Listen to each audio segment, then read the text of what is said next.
Oke, kelihatannya ada kabar bagus di sini, yaitu bahwa tidak ada data ekonomi, tidak ada berita baru, dan bahkan kemungkinan kita anggap bahwa pidato Powell nanti malam pun kemungkinan tidak akan berpengaruh besar. Kenapa? Karena posisinya adalah dia dikaitkan dengan periode blackout sehingga kemungkinan tidak akan atau tidak boleh, atau lebih tepatnya tidak diperkenankan ya, untuk bicarakan terkait dengan kebijakan ekonomi ataupun prospek kebijakan ekonomi ke depan. Jadi kalau misalkan lihat seperti ini, harusnya yang akan kita lihat adalah koreksi yang terbatas, kemudian kita akan lanjutkan melihat dia mengalami kenaikan. Tapi tunggu dulu, mungkin ada beberapa poin yang perlu kita perhatikan terkait dengan support ataupun resisten, dan juga dampak dari US dollar berikut ini. Oke, inilah grafik US dollar. Grafik daily-nya sudah menunjukkan bahwa walaupun sempat terjadi kenaikan di atas trendline kuning, Anda bisa bayangkan dia mengalami penurunan. Nah, cuman di sini yang juga perlu kita waspadai adalah bahwa penurunan ini bisa jadi menandakan hanya indikasi sebagai retest support, lalu kemudian dia mulai kenaikan. Jadi setelah dia tembus resisten ini, biasanya dilanjutkan dengan pullback, lalu kemudian lanjutkan dengan kenaikan. Jadi ini yang perlu diwaspadai. Nah, oleh karena itu saya tetap masih melihat ini sebetulnya masih ada peluang terbuka untuk penguatan US dollar. Tapi di sisi lain, kalau misalkan ternyata dugaan kita bahwa ini tetap menunjukkan ada indikasi pelemahan lebih lanjut pada US dollar, maka harapannya adalah tembus di bawah garis kuning ini. Ya, berarti mau tidak mau kita tinggal tunggu sampai beberapa waktu ke depan, at least untuk melihat apakah dia mampu untuk turun kembali di bawah 97.30-an. Nah, celakanya agak berbahaya dan juga cukup beresiko ya. Karena kalau kita perhatikan dari zona ini, kemungkinan yang kita mungkin saja yang sedang terbentuk adalah area right shoulder. Jadi kalau lihat seperti ini berarti ini left shoulder, ini bagian head, dan ini kemungkinan akan terjadi pantulan sebagai right shoulder, sehingga inverse head and shoulder akan mengindikasikan adanya penguatan dari US dollar yang berlanjut. Nah, kita tidak tahu apakah ini akan berlanjut di hari ini, atau mungkin besok, atau mungkin lusa. Yang jelas seperti yang kemarin sempat kita bahas di live streaming, bahwa saya agak ragu kalau bertemu dengan data PMI di hari Kamis. Karena biasanya data-data tersebut cenderung menunjukkan indikasi penguatan dolar, sehingga bisa jadi emas baru akan menyerah di hari Kamis. Nah, dengan catatan bisa juga kaitannya dengan efek akhir bulan yang mungkin maju lebih cepat. Berhubung minggu depan waktunya cukup pendek ya, karena dikaitkan dengan terdesak dengan data GDP ataupun PCE, termasuk juga menjelang data non-farm payroll di awal bulan. Oke, berarti untuk sementara waktu kita asumsikan saja bahwa penurunan masih bisa terjadi, mengingat candlestick kemarin ditutup dengan bearish. Nah, cuman batasannya adalah 97.30 yang perlu kita pantau lebih lanjut.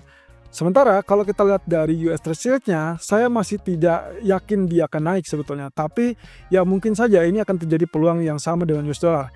Hanya saja kalau lihat dari sisi tenis, tentunya pertama dari sisi candlestick yang ditutup bearish, otomatis kecenderungannya adalah turun.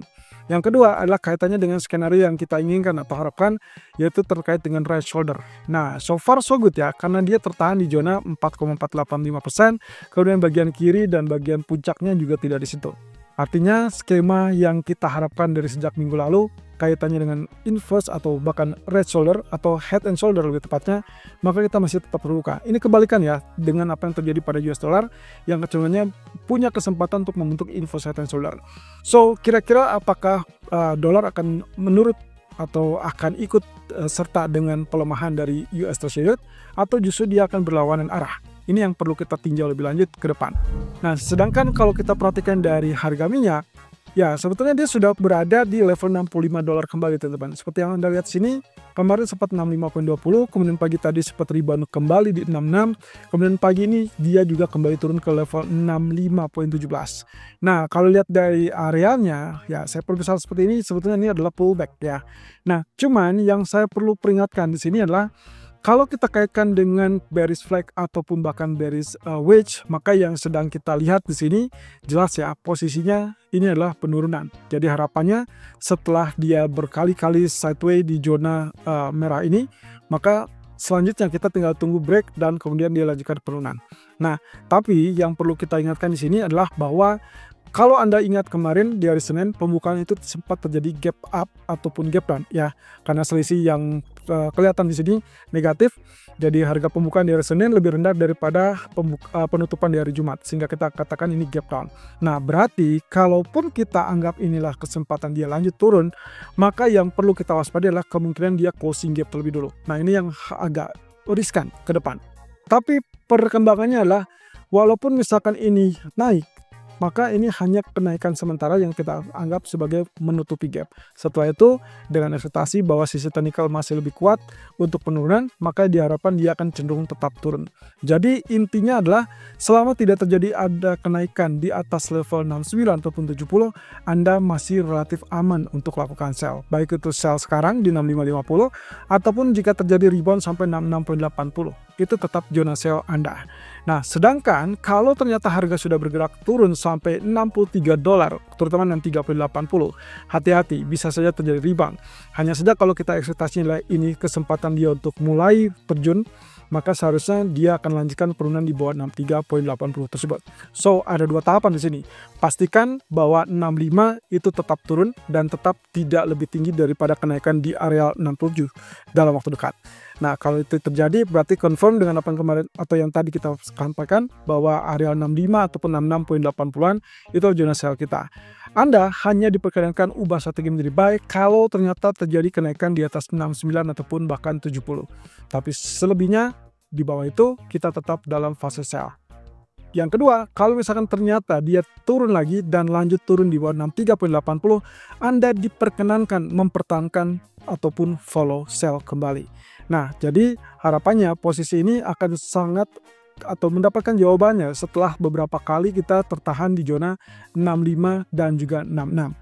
Nah, sementara itu kalau kita kaitkan dengan strong dollar atau weak dollar yang kemungkinan akan berpengaruh kepada mata uang, maka ini yang terjadi teman-teman. Anda bisa perhatikan kemarin kita opsinya adalah sell, sementara candlestick ditutup dengan bullish, berarti failed. Hanya saja kalau kita kaitkan apakah saya harus ubah strategi menjadi buy, sebetulnya pandangannya seperti ini.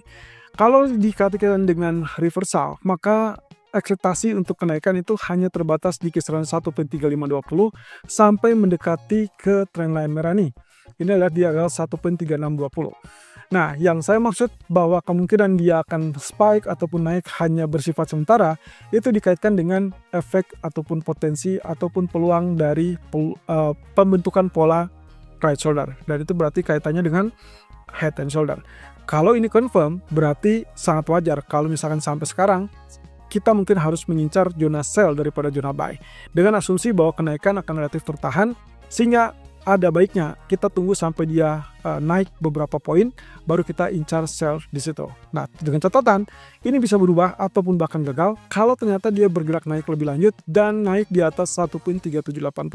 Tapi dalam waktu dekat, trigger ataupun pemicunya adalah 1.3650 di atas trendline merah tersebut. Nah, sedangkan di grafik 4 sangat jelas di posisi sini. Kondisinya adalah memang yang kita lihat dia sudah mengalami penembusan. Saya setuju kalau misalkan penembusan berarti berubah tren dan berarti akan lanjutkan kenaikan ke atas. Oke, kita lihat dari sisi lain. Kalau kita asumsikan ini tembus, maka yang terjadi di sini adalah pullback. Kemudian selama dia tidak turun kembali di bawah 1.3440, maka seharusnya akan terjadi berikutnya adalah dia lanjutkan kenaikan. Nah, kenaikan itu bisa saja menguji 1.3490 atau bahkan 1.3520 atau maksimum 1.3560. Nah, tinggal masalahnya kalau saya perkecil pola ataupun ya bentukan candlenya ataupun grafiknya, maka yang saya harapkan sebetulnya kenaikan ini hanya bersifat sementara, sehingga yang kita sedang dapatkan di sini adalah wave keempat. Jadi saya lagi-lagi posisinya adalah 1, 2, 3, dan ini 4. Sehingga akhirnya kita putuskan untuk tetap incar sell dengan asumsi pertama adalah ini wave 4, kenaikan sementara. Asumsi kedua adalah head and shoulder yang juga terdeteksi di grafik 4. Jadi kalau ternyata penurunan tersebut lebih lanjut di bawah 1.3440, Anda bisa saja melakukan follow sell atau pertahankan sell dan lanjutkan sell kalau tembus di bawah 1.3370. Sebaliknya, Anda switch strategi menjadi buy kalau ternyata terlihat ada tanda-tanda untuk tembus di atas 1.3560-an. Nah, sedangkan sisi lainnya adalah dia dengan memanfaatkan US dollar yang potensi lemah, maka kemungkinan kecenderungannya ini hanya naik sementara.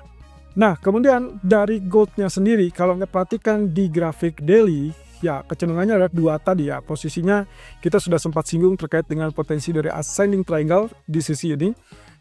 Nah, maka posisinya dia sudah tembus di atas resisten 3371. Artinya kembali, kalaupun terjadi penurunan ke 3371, berarti fix itu adalah pullback. Sehingga kondisi yang paling mungkin adalah buy di zona tersebut, karena diasumsikan hanya retest support. Nah, yang kedua adalah kaitannya dengan yang peluang lebih besar, yaitu adalah symmetrical triangle kalau kita perhatikan di sini dia belum tembus resisten hijau. Artinya dalam beberapa waktu ke depan yang perlu kita pantau adalah areal 3413 ataupun 3420-an. Kalau misalkan ini bisa ditembus teman-teman, maka hampir bisa dipastikan dia akan lanjutkan kenaikan dengan target sasaran 3434 ataupun 3450, atau bahkan jika itu berkelanjutan kembali maka punya kesempatan untuk menguji kembali all time high 3500-an. Tapi tunggu dulu, berhubung data ekonomi baru muncul di hari Kamis, kemudian hari ini tidak ada data ekonomi dan Powell mungkin saja tidak akan berpengaruh besar, berarti fokusnya adalah terkait dengan geopolitik atau ketidakpastian geopolitik dan juga ketidakpastian tarif. Sehingga kemungkinan kalau kita kaitkan dengan itu, potensi peluangnya mungkin range pergerakan ataupun kenaikan hanya sekitaran ya possibility adalah 3350-an. Nah, tapi tunggu dulu, di grafik K1-nya, berhubung kemarin kita sudah sempat singgung terkait dengan proyeksi dari Elliott Wave, maka yang sedang Anda perhatikan, yang saya maksud adalah di sini. Nah, kondisinya saat ini kurang lebih seperti ini. Kalau misalkan kita kaitkan dengan pergerakan turun ini, maka saya tidak ambil sell, berhubung yang saya asumsikan di sini adalah ini pergerakan dari wave 1, kemudian ini 2, 3, sehingga akhirnya ini adalah koreksi wave 4. Berarti sangat wajar kalau kita incar kembali buy di zona 50% ataupun 38,2%. Itu berarti 3379 atau 3372. Nah, yang perlu Anda waspadai adalah kalau terjadi penurunan di bawah 3366. Tapi selama itu tidak terjadi, maka opsinya tetap lakukan buy on dip.